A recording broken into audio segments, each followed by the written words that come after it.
Ketemu lagi di Renungan Manis Podcast bersama saya Felix. Atma di sini.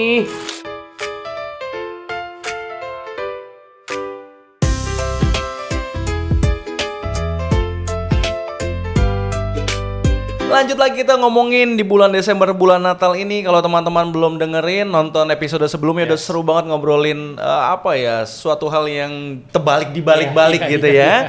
Dan selanjutnya jadi sebuah pertanyaan gini ya, Maya, maksudnya gini, bahwa bener nggak ya Mas, setuju nggak ya kalau misalkan gini, bahwa Yesus lahir, Natal ini berbicara tentang bahwa langkah awal dalam rencananya untuk menyelamatkan manusia kan, gitu ceritanya gitu ya, bahwa dia lahir, tadi kita waktu yang episode sebelumnya ngomongin bahwa kelahirannya untuk mati gitu kan. Nah, dalam perjalanannya ini, kenapa memilih gini ya, kekuasaan kan harusnya normalnya kekuasaan gitu ya, ngomongin untuk ini berkuasa supaya bisa ngambil yang banyak, tapi kenapa ngambil jalur penderitaan ya? Ya itu emang paradoks atau kayak pembalikan lagi yang kasih Alkitab ya. Ini kayak abang tadi bilang, kalau kita bayangin misalnya, bayanginlah kita jadi raja gitu.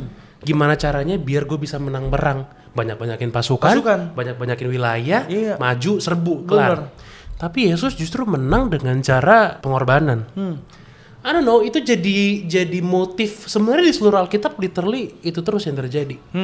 Bahkan dari waktu Tuhan ngomong sama Hawa aja, nanti dari keturunanmu akan ada yang membunuh si ular walaupun digigit nanti tumitnya. Jadi I don't know ya, Alkitab tuh ngelihat bahwa true victory itu didapatkan memang lewat pengorbanan gitu, bukan lewat power. Sebenarnya kalau kita mundur lagi jadinya, ya Tuhan tuh mau nunjukin bahwa kemenangan yang sejati itu didapat bukan dengan power, tapi dengan love. Ingat gak sih Bang, Tuhan Yesus pernah ngomong, bukti kasih paling tinggi itu apa? Seorang sahabat mengorbankan nyawa untuk sahabatnya. Gitu. Itu jadi prinsip Alkitab kali ya. Dan I think, gak tahu ya, justru kalau kita ngelihat juga, orang Kristen tuh juga menghidupi DNA itu. Contoh, ini walaupun ini Desember, ada beberapa waktu lalu sempat ingat kasus ini Bang, yang salah satu Timi yang di Udayana. Kalau Abang inget, yang dibully ya, dan meninggal bunuh diri. Kalau Abang inget, papanya pernah di TV, ya kan? Papanya di TV ngomong justru minta maaf atas kesalahan Timi, karena, dan gue justru terberkati banget sama si Om itu, karena saya punya Tuhan yang memaafkan gitu. Itu kan sebenarnya kalau kita ngerti Bang apa yang terjadi, of course yang dilakukan adalah dari si Om itu memaafkan. Tapi sebenarnya kan dia lagi melakukan pengorbanan juga. Bahwa sakit hatinya, dan of course kemarahannya. Tapi dia rela tinggalkan itu untuk ikut apa yang Tuhan teladanin. Dengan cara itu sebenarnya dia sedang berkorban. And justru itu the better victory justru. Instead of balas dendam kan. Jadi orang Kristen sebenarnya bahkan itu juga DNA yang kita punya sejak awalnya. Abang pernah notice nggak? Kita orang Kristen dari awal kan nyebarnya bukan dengan perang. Dari 12 orang itu khotbah kesana sini, terus mati-mati semua di mana-mana, tapi malah nambah gitu. Bener, berkurang tapi malah nambah. Iya. Dan kita justru jadi memenangkan dunia dengan cara itu. Jadi mungkin itu jadi emang udah core-nya kita ya. Emang Tuhan udah siapin cara kita juga jadi begitu. Pengorbanan atau penderitaan itu jadi bagian kemenangan. Malah emang jalan kemenangan. Yes. Makanya justru agak ironis gitu kalau misalkan kita orang Kristen malah nggak menghidupi DNA itu. Kadang-kadang kan kita harus ngakuin juga ya Bang, banyak yang power jadi power syndrome. Ya, kita sudah sering dengar beritanya soal abuse dalam gereja misalkan, dalam kehidupan pelayanan. Ya itu juga jadi I don't know, kita jadi ditampar Tuhan Yesus mungkin nanti. Nggak tahu Abang pernah ngalamin itu? Power abuse mungkin dalam gereja? Pernah sih. Dikala mungkin kalau ngomongin, aku kan anak pendeta ya gitu ya. Maksudnya jadi sempet sampai bikin nggak mau jadi tanda kutip ya, maksudnya gini kayak dipanggil Tuhan jadi pendeta tapi menolaknya bertahun-tahun, Mak. Bertahun-tahun nolak. Kayak gue enak banget, gue nggak mau jadi pendeta karena punya gambaran lingkungan ini yang bener-bener menyakitkan buat aku karena ngelihat papa digituin. Jadi memang mungkin abusifnya bukan ke personal akunya, tapi aku ngelihat papa yang diperlakukan begitu. Jadi kita sebagai anaknya tuh kayak marah gitu untuk kesana. Dan setuju juga sih, Bang. Maksudnya memang bahwa ketika kekuasaan itu jadi menandakan manusia yang sebenarnya yang terlihat gitu. Maksudnya kayak kelihatan lu tuh aslinya begini gitu. Makanya banyak orang kan bilang gini, kasih dia kekuasaan, lo kenal dia siapa gitu.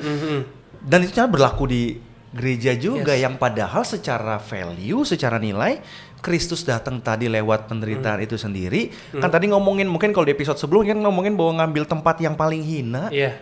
Sedangkan kita ngejar sesuatu untuk jadi tempat yang paling tinggi supaya bisa lebih baik dari orang lain rasanya. Kalau yang episode sebelumnya, gue menunjukin kalau episode sebelumnya justru dia yang paling mulia, rela merendahkan diri jadi hina. Di sini juga sebenarnya ada paradoks Yesus yang juga unik loh, Bang. Abang notice, dunia pakai power, dunia berusaha menggapai power karena mereka lemah dan ingin punya power. Tapi Tuhan Yesus yang justru punya power, nggak pakai power menangnya.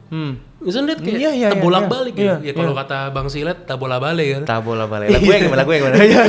Tapi gitu loh. Justru kalau orang, salah satu ini tau gak sih, Bang?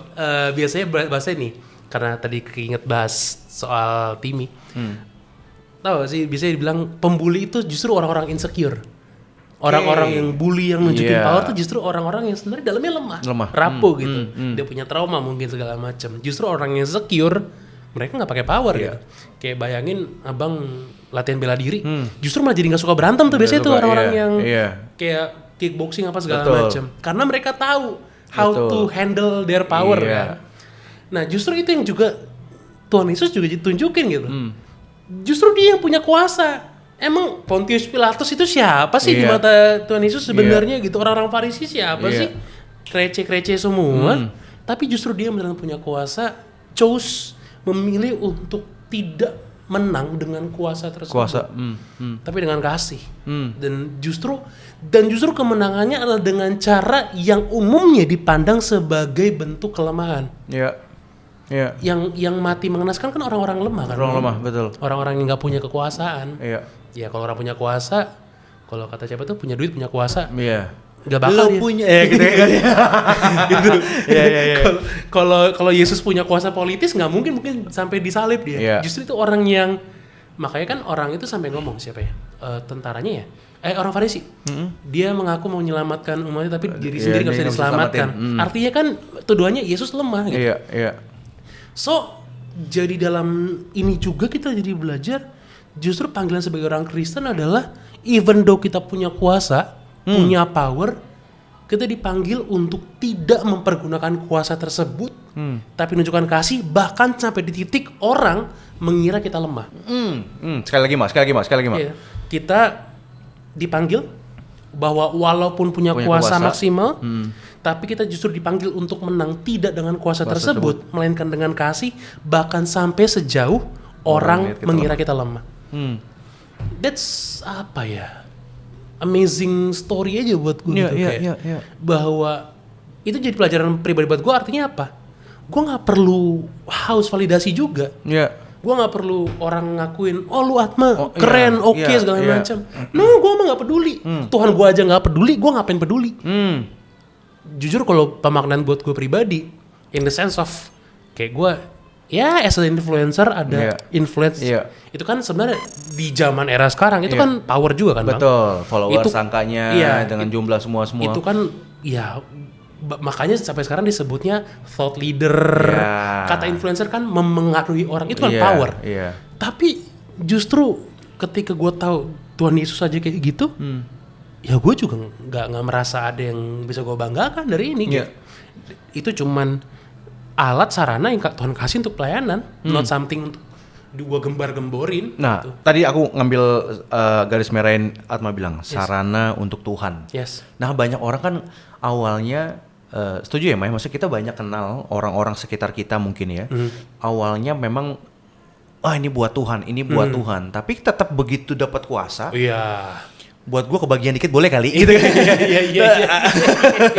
Atau malah jangan-jangan ini gara-gara gue lebih karisma gue sih nih, atau memang karena gue ngerjain semua dengan nggak pernah bolong karena ini. Jadi maksudnya keakuannya akhirnya mulai muncul, akhirnya ketuhanannya lupa. Tapi ini untuk beberapa orang mungkin akan relate gitu, karena pada dasarnya gini Mak, aku mungkin sharing akunya ya Mak ya. Aku tuh orang yang cukup mengerjakan segala sesuatu tuh dengan excellent. Bukan aku muji diri sendiri, tapi maksudnya dalam artian aku tuh agak sedikit perfeksionis lah kita ngomongnya lah. High standard lah ya. Iya, high standard tuh kesana. Tapi dari awalnya aku ngerasa bahwa gini, Tuhan yang mampukan aku kok. Yeah. Jadi aku bisa karena Tuhan, aku bisa karena Tuhan. Tapi sampai akhirnya tergaung-ngaungnya aku bisa tanpa Tuhan yang makin kecil. Aku bisa lama-lama aku bisa. Akhirnya nggak punya kesadaran bahwa ini semua karena Tuhan. Kadang-kadang momen kayak sebenarnya bukan ngomongin melibatkan Tuhan atau tidak, karena dia yang punya sepenuhnya kehidupan kita. Tapi kan kadang-kadang gini, mengacanya untuk kita latihan disiplin rohani dong. Untuk semua keputusan, doa dulu kayak tanya sama Tuhan gimana. Itu kan latihan disiplin rohani ya. Bukan artinya kita ngasih Tuhan nih gimana, bukan. Karena memang seluruh kehidupan kita punya dia. Tapi ngomongnya itu disiplin rohani kita untuk nih Tuhan ini gimana. Nah, sampai akhirnya kelewat semua, ngerasa diri bisa karena diri sendiri. Dan akhirnya mungkin kalau ngomongin jujur Mak, aku baru bertobat bener-bener pemaknaan ini 2 tahun belakangan Mak. Aku fair aja 2 tahun belakangan lah. Sampai hari ini akhirnya aku selalu tiap pagi berdoa sama Tuhan untuk nyadarin ini. Kayak tadi kan kalau mungkin di episode sebelumnya Atma mengingatkan pemaknaannya dengan tadi kalau Natal pakai baju lama gitu ya. Nah, sekarang aku pemaknaannya untuk ngingetin bahwa aku tidak ada apa-apanya tanpa Kristus. Aku tiap pagi selalu ngomong terima kasih Tuhan, aku manusia yang berdosa ini dikasih kesempatan satu lagi hari untuk hidup. Untuk ngingetin bahwa ini Tuhan yang kasih kesempatan lo hidup dan lo berdosa. Karena ngerasa jadi dulu tuh suka gitu Mak, suka bandingin sama orang Mak. Dia begitu sih, makanya nggak kayak gua. Gua kan ngerjain semua pantesan gua gini, gua pantas begini.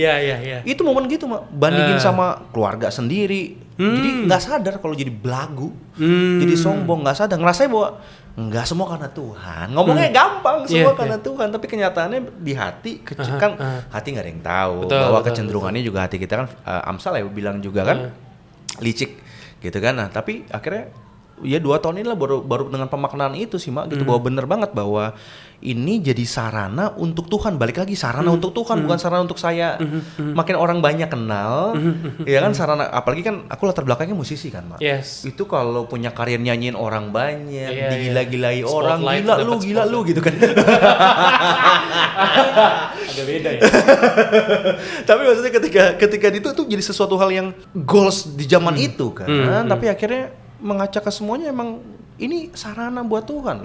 Atma kan tadi poinnya jelas banget itu, influencer, ngomongnya influence orang dengan angka followers, dengan konten yang Atma bikin, sarana untuk Tuhan. Aku misalkan dengan segala sesuatu yang Tuhan percayain, iya sarana untuk Tuhan, sarana untuk Tuhan. Kesadaran akan itu menurut aku banyak yang hilang deh Mak. Aku juga curiganya gini, banyak kita tuh jadi overestimasi, melebih-lebihkan apa yang kita punya. Aku tuh kadang-kadang pemaknaan tuh kan aku suka yang simple ya. Maksudnya dalam memaknai Tuhan segala macam, aku pengen suka yang simple. Jadi kayak mikir, contoh sering nanya, gimana sih caranya kita supaya misalkan dapat atensi, nggak sombong gitu. Aku sesederhana mikir kayak, kalau aku misalkan Atma nih pamer angka followers ke orang gitu, di otakku tuh yang terjadi persis kayak orang pamerin iPhone, padahal iPhone-nya sewa. Kayak malu aja gue kayak, bukan punya gue nih gitu. Gitu kayak. Ya sama, karena gue ngeliat juga itu followers punya Tuhan kok, bukan followersnya Atma itu mah. Emang mereka follow Atma kenapa? Karena Atma beritain firman, bukan karena Atmanya berarti gitu. Berarti kan balik lagi nih Mak. Nah oke, tadi dapat poin yang tadi ya. Atma kan ngomongin bahwa ini sarana untuk Tuhan. Tapi ternyata ada pemaknaan lebih dalam. Ini punyanya Tuhan. Kalau tadi ngomongin sarana untuk Tuhan kan kadang-kadang punya saya. Ini sarana untuk Tuhan. Bisa begitu. Tapi ketika pemaknaan lebih dalam bahwa ini punyanya Tuhan. Followers berapa sekarang Mak? 59 sekitar 59 segitu semua punyanya Tuhan juga. Dan Atma mesti Atma juga sadarin bahwa itu karena yang gue beritain firman. Kalau gue beritain yang lain belum tentu juga. Siapa yang mau ngeliat gue aja muak ngeliat muka gue.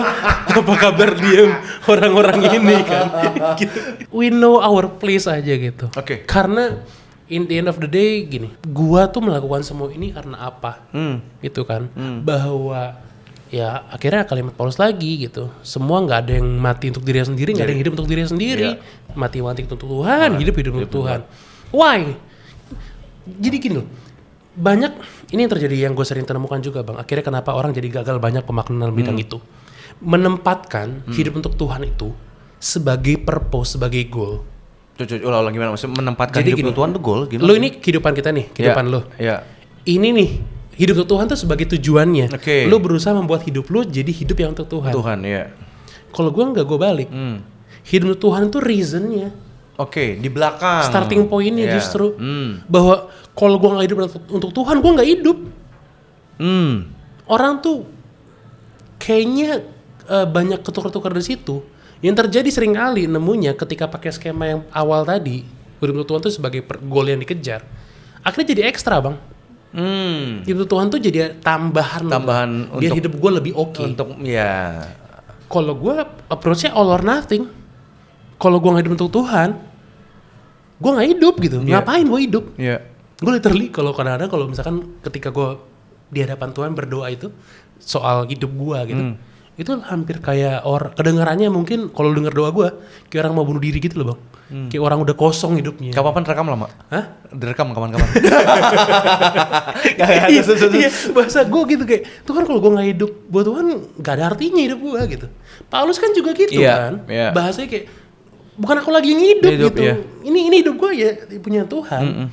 Ketika itu kita dapat nilai itu, I don't think kayak yang lain jadi susah untuk dipahami sebagai itu punya Tuhan. Orang hidup kita sendiri punya Tuhan kok. Gue literally itu di titik senjak bertobat, gue udah dibeli. Kita kan jadi budak sekarang kan? Iya, tanda kutip ya. Iya, orang Kristen tuh kan sebenarnya bebas itu kita gini, bebas tuh bukan tidak bertuan, ganti tuan. Alkitab tuh gitu kan. Kita dibebaskan dari tadinya dihamba iblis, dihamba dosa jadi hamba Yesus sekarang. Dari budak iblis jadi budak Yesus. Makanya Rasul Petrus bilang aku budak Yesus Kristus gitu. So, I don't have tanda kutip a will on my own gitu. Ya, akhirnya pemaknaan kata yang ini biasa dipakai di gereja. Hamba Tuhan. Yes. Jadi pemaknaannya bukan sekedar status pelayan gereja. Banyak orang kan ngomongnya sekarang jadi bergeser ke situ lagi ya, Pak. Nyambungnya. Jadi hamba Tuhan itu pelayan yang hanya di gereja, yang di luar enggak. Akhirnya kan pemaknaannya ke sana lagi jauhnya. Akhirnya banyak miring-miring lagi deh. Padahal sebenarnya ngomongin tadi ujungnya tadi awal tadi sarana untuk Tuhan. Ini kepemilikan Tuhan, akhirnya ke dalam lagi memang karena aku hamba Tuhan. Di tempat di mana nggak ada urusan tempatnya kan? Karena memang statusnya tuh hamba Tuhan sehingga apa yang kita kerjakan tahu ini kepemilikannya Tuhan. Apa yang kita punya milik Dia, hidup kita pun juga milik Dia. Karena tanpa Dia kita nggak hidup kayak Dan karena Dia nyontoin skema tadi balik lagi. Ketika Dia punya kuasa, caranya justru yang dipakai adalah pengorbanan. We can do the same gitu. Dan bahwa justru bahkan ini lebih itunya lagi, kalau Tuhan yang adalah pusat segala sesuatu caranya begitu, that means yang sebenar-benarnya cara dunia bekerja juga lewat pengorbanan.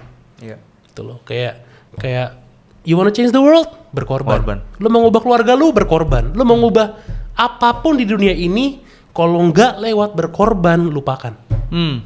Makanya gue selalu bilang kayak kita jadi orang Kristen dipanggil jadi Kristus. Apa? Nanggung dosa orang. Berkorban kita. Bahwa orang tuamu mungkin banyak kepahitannya, berkorban kamu. Kita mau nolong gereja, mau ngubah gereja jadi lebih baik, berkorban. Semua tentang berkorban. Kalau orang Kristen yang gak berkorban bukan Kristen. Orang Kristen yang gak berkorban bukan Kristen. Ya karena Kristusnya adalah korban. Iya benar kan, orang Kristus pengorbanan kan. Iya. Ngikut Kristus juga, pengorbanan juga. Gak mau berkorban ya lu bukan Kristen. Gitu. Ya. Gimana? Pasti mau lanjut lagi. Tapi kita stop dulu sampai sini. Kita ngomongin bahwa apa yang Kristus ajarkan, contohkan lewat pengorbanan itu sendiri jadi bagian kita mengiring mengikuti Dia sebagai anak-anaknya. Sampai jumpa di renungan manis berikutnya. Bye.